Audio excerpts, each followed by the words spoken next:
Hi guys, this video will illustrate how to remove material by using extrude feature. So let's begin. Considering the given geometry as reference object, we have to draw 2D sketch on any of its surface to be extruded and removed.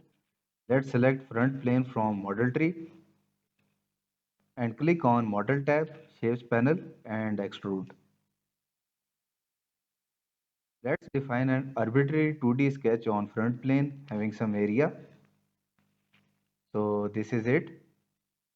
Now click on OK at the most right of ribbon. So the material is removed by extrusion. This is remove material option.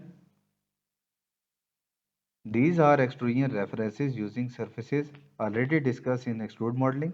This is extrude as solid, that is current status. This is length of extrusion. Let's try 20. This is extrusion direction, that is outside or inside the material. Well, inside extrusion removes the intersecting volume. This is material removal with some thickness. Let's try 5 units. This is thickness distribution across the reference sketch. Thanks for watching. Like and subscribe for more informative videos.